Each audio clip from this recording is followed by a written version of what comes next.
सबसे पहले खलीफा सिद्दीक अकबर। फरिश्तों ने अपनी राय का इजहार किया था कि ये खिलाफत कैसी फसाद करेगा, फितना करेगा, ये करेगा, वो करेगा। उन्होंने अपनी जो कुछ था दिल में वो एक राय सामने रख दी। तो अब चाहना उनका यह था कि अगर खिलाफत दी जाए तो हम जैसी मासूम मखलूक को दी जाए। इसी तरह अल्लाह जल्ल शान फरमानी जो खिलाफत का मुस्तहिक है उसको मिलेगी, और हर ओहदा मुस्तहिक को दिया जाए, जो उसका अहल है उसको दिया जाए। अगर अहल को नहीं दिया जाएगा फसाद होगा। उसके बाद ये चलता रहा, सिलसिला चलता रहा। हुजूर अलैहि सलाम के जाने के बाद अब सबसे पहले खलीफा जो मुंतखब हुए वो सिद्दीक अकबर रदी अल्लाहु अन्हु। अब मुत्तफिक तौर पर सिद्दीक अकबर की खिलाफत वजूद में आई और सिद्दीक अकबर को खलीफा बनाया गया।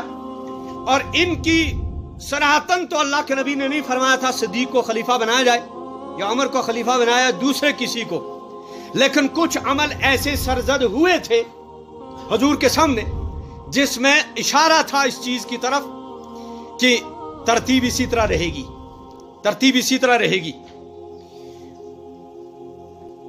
हुजूर अलैहि सलाम फरमाते मुझे एक कमीज पहनाया गया ख्वाब के अंदर, फिर वो कमीज सिद्दीक अकबर को पहनाएगी, फिर हजरत उमर को पहनाएगी। इसी तरह चला सिलसिला। अब मस्जिद नबी की जब बुनियाद डाली, सबसे पहला पत्थर बुनियाद में रखने वाली शख्सियत जनाब मोहम्मद रसूलुल्लाह सल्लल्लाहु अलैहि वसल्लम। उसके बाद हुजूर ने फरमाया दूसरा पत्थर अबू बकर रखे, तीसरा पत्थर उमर रखे, चौथा उस्मान रखे, पांचवा अली अल मुर्तजा रखे। अब इस तरह की कई हदीसें शाह वलीउल्लाह रहमतुल्लाह अलैह ने रिवायत की, नकल की है, और उसमें इशारा था हुजूर के बाद पत्थर रखने वाला सिद्दीक। हुजूर बीमार हो गए, सख्त बीमारी यानी मर्जल वफात में मुब्तला, और उसके बाद हुजूर अलैहि सलाम ने सिद्दीक आयशा सिद्दीका से कहा आयशा सिद्दीक कहाँ है, सिद्दीक को कह दो नमाज पढ़ाए। हुजूर ने अपना नायब किसको बनाया? सिद्दीक अकबर को। हजरत अम्मी आयशा सिद्दीका कहने लगी, उन्होंने कहा या नबी अल्लाह मेरा अब्बा रकीकुल कल्ब है, रकीकुल कल्ब नरम दिल है, जो ही वो देखेगा ना मुसल्ला रसूल खाली तो उससे बर्दाश्त नहीं होगा, वो तो बेहाल हो जाएगा।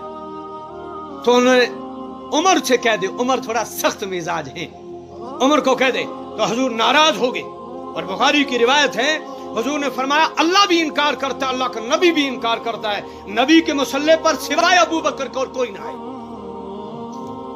ये क्या था इशारा? जब बाद में खिलाफत का मशवरा होने लगा, अली अल मुर्तजा अक़ज़ाहुम अली, सबसे बड़े काजी अली, यानी काजी उल क़ज़ा, काजियों के सरदार अली। अली फैसला करने में बड़े जबरदस्त माहिर। अली अल मुर्तजा को हुजूर ने फरमाया सबसे बड़े काजी हजरत अली। अब हजरत अली रजी अल्लाह खड़े हो गए, उन्होंने कहा क्या आप मशवरा कर रहे हैं? ठीक है मशवरा आप कर लो, लेकिन मेरी राय ये है, नबी ने जो दीन के एतबार से बड़ा रुकन था वो नमाज, जब नमाज के लिए इमामत के लिए अबू बकर सिद्दीक को मुंतखब कर दिया है, और इससे छोटा दर्जा है खलीफे का, खिलाफत को भी हम सिद्दीक अकबर ही के हवाले करते हैं। जब बड़ा अमल सिद्दीक के हवाले हो गया, छोटा अमल के मुस्तहिक भी अकबर है। सिद्दीक अकबर की खिलाफत पर इत्तेफाक हो गया, सबने बैत कर ली, सिद्दीक खलीफा बन गए। और उसके बाद इसीलिए अल्लाह जल्ला शानू ने नबूवत के बाद सिद्दीकियत का मकाम है, अनअमल्लाहु मिनन नबिय्यीन व सिद्दीकीन व शुहदाए व सालिहीन, ये नबियों के बाद सिद्दीकीन का मकाम। अब सिद्दीक अकबर जो खलीफा बने, चारों तरफ से इर्तिदाद का फितना खड़ा हो गया। अब एक तरफ अल्लाह के नबी चले गए, कितना बड़ा हादसा था वो, यानी तसव्वुर नहीं कर सकते। अगर किसी नौजवान का हादसा हो जाता है, आप अंदाजा नहीं लगा सकते कि उनके घर वालों पर क्या बीतती है। ये तो उनसे पूछें जो इस मरहले से गुजर चुके हैं। अल्लाह सबकी हिफाजत फरमाए ऐसे हादसात से और ऐसी भयानक मौत से। लेकिन नबी का दुनिया से जाना वो कितना बड़ा हादसा था। हज़रत अनस रज़ी अल्लाह फरमाते हैं दोपहर का वक्त, चाश्त का वक्त था, 10:30 11 का वक्त, यानी सूरज चमक रहा था जब हुजूर की खबर आई, हुजूर दुनिया से चले गए। हज़रत अनस फरमाते हैं जब नबी मदीने में आए थे सारी चीजें रोशन हो गई थी, और जब हुजूर दुनिया से गए तो मदीने में अंधेरा छा गया था। یعنی ساری مخلوق کے اوپر نبی کے جانے کا اثر مرتب ہو گیا تھا۔ اس وقت فاروق اعظم تو حال سے بے حال ہو گئے تھے۔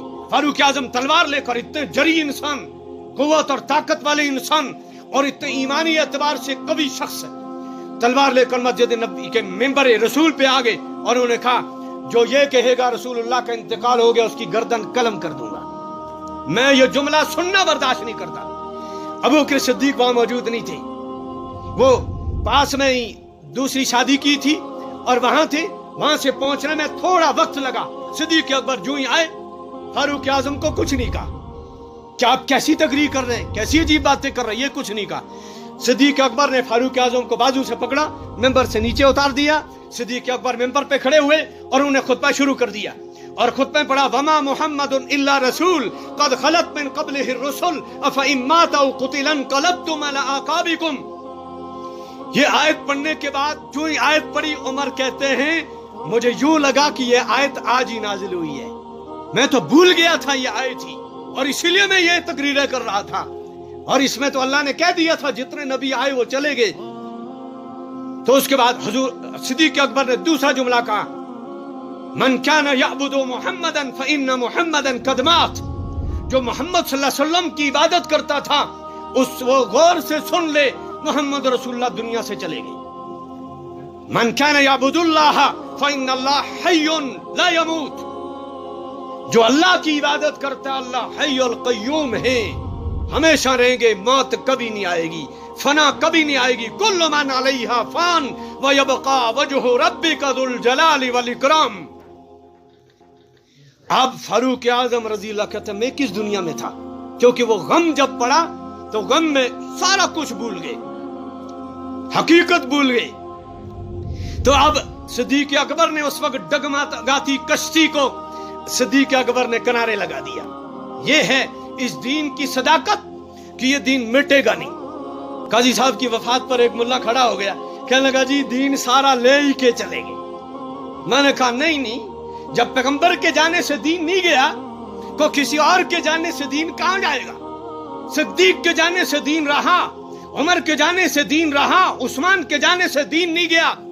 دین کے پیچھے دوسرے خلیفے کھڑے ہوتے گئے اور جانشین بنتے گئے اور دین چلتا رہے گا۔ جس دن دین جائے گا اس دن قیامت ہی آئے گی، قیامت ہی آئے گی۔ اللہ کا قرآن کہتا ہے جس دن دین مٹے گا نہیں۔ لا یزال طائفۃ من امتی علی الحق۔ ایک جماعت میری امت میں ہمیشہ حق پر کھڑی رہے گی۔ اور دوسری روایت کے اندر آتا ہے کسی ظالم کا ظلم ان کو حق سے نہیں ہٹا سکے گا۔ کیا سمجھتے ہیں اس قوم کو، کیا سمجھتے ہیں مسلمان کو؟ کاش مسلمان اس دین کو لے کے کھڑا ہو جائے، دین کو لے کے کھڑا ہو جائے، انشاءاللہ یہ کفر سرنگو ہو جائے گا، یہ ہوگا۔ قل جاء الحق وزهق الباطل ان الباطل کان زہوقا۔ حق آیا اس لیے ہے باطل کو فنا کرے، باطل کو تباہ کرے، باطل کو برباد کرے۔ یہ کیا ہے؟ سورج چمک رہا ہوگا، اندھیرا پڑے گا، ہو سکتا ہے ایسا؟ یہ دین ہے، دین، اس کو مٹانا کوئی آسان نہیں۔ یہ نبی کی امت کا وجود مٹانا آسان نہیں۔ یہ ممکن ہے کسی خطے میں آپ کامیاب ہو جاؤ، کسی ملک میں آپ کامیاب ہو جاؤ، لیکن ساری دھرتی سے اس امت کا خاتمہ کرنا یہ کسی ظالم کی طاقت نہیں۔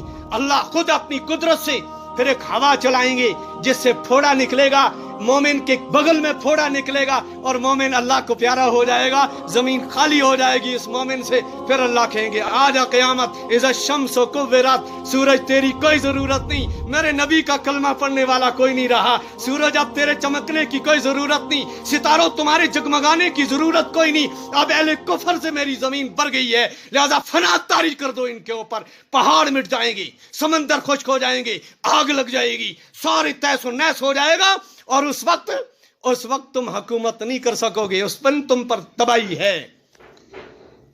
اللہ جل شانہ عمل کی توفیق عطا فرمائے، استقامت نصیب فرمائے۔